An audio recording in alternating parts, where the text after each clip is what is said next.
intent. When you say the N word, you're saying like, it cannot be spoken. It cannot be uttered.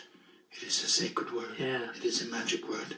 If you say it, Candyman will come. Right. You know, it's very weird. It's very weird that we've ever allowed that. It's one thing, like, you could say spick. No one's going to get mad. Mm. You know? Like, it's not as racially charged. You know? Yeah. And then there's other ones that, like, you can just get away with all day. Like Irish ones, or Italian Mick, or Guido, or... They don't give a fuck. Yeah. You can call me a Guido all day. I don't give a fuck. No one cares. Chick is a tough one. They get very upset about Chick. Chick's rough. Yeah. Gook. How about Gook? That's a rough one. Oh, that's a really rough one. Yeah, but the N word, you won't say it. Look at you.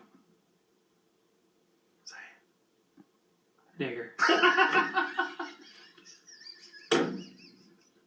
It's a charged word. Nothing happened. See, but if you... And this idea that you cannot look at statistics, you cannot look at facts, and in your conversation with Ezra Charles, or Ezra Klein rather, that's what I got, is that this is an ideological issue, and that you it's almost like an impossible subject to breach. Yeah. Like, you can't even discuss the fact that certain races demonstrate low IQ, and then let's look at what could be the cause of those.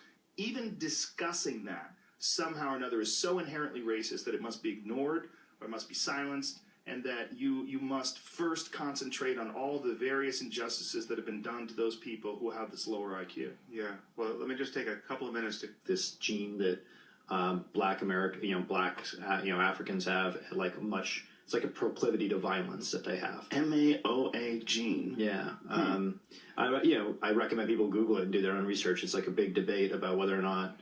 But basically, like, what it is it's, if you think about, like, kind of white European, Asian ancestors as we kind of moved out of Africa, like, aggression and violence was kind of less necessary because we were like farmers and stuff. But God, is that really true though? I mean, you look at all the violence and murder and death that's been done by the military. And you think about how many people involved in the military are white and how many people making the decisions are white. I mean, ultimately, that's white people causing violence. True, but on a large scale. So anyway, we can't go to there. So I go, we got to go to one where there's Planet of the Apes, man. We're going to go see Planet of the Apes. So I look on the iPhone app, and it says, okay, take me to this one. And the guy goes, okay. I go, is that in a good neighborhood? He's like, oh, yeah. Guy barely speaks English. He takes us there. We get out. And we're giggling, oh, we're going to see Planet of the Apes. We walk into Planet of the Apes. We walked into Africa, dude. We walked in the door, and there was no white people. There was no white people. Planet of the Apes didn't take place in Africa. That was a racist thing for me to say. But you see what I'm saying.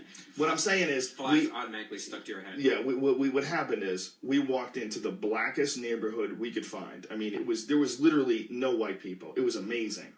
And...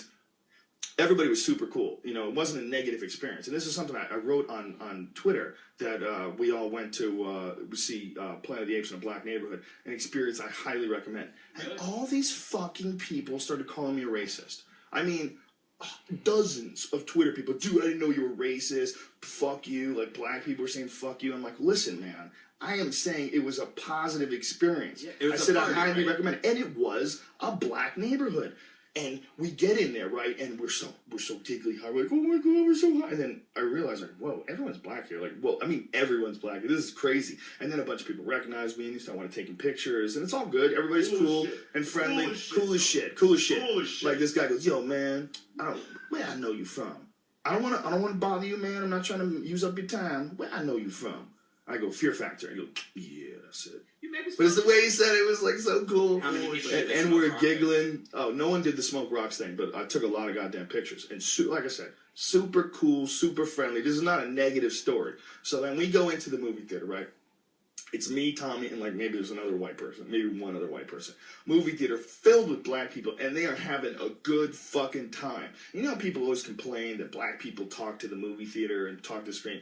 Yes, they do. Yes, they do. But it's good. It adds to the experience. Fucking, yeah. If that's what you know, and like, so the way I felt like, I'm like, look, I'm in their neighborhood. This is how they go to the movies. Who the fuck am I to be offended by how they like to go to the movies? They were at the movies, and I'm not saying all black neighborhoods do this, but this particular black neighborhood, these people brought babies, bro. I mean, there's a lot of people with babies. Yeah, I mean, it wasn't just one. These people in front of us walked in, and they had toddlers, like little 2-year-olds, sitting on their lap to see Planet of the fucking Apes at like 10:40.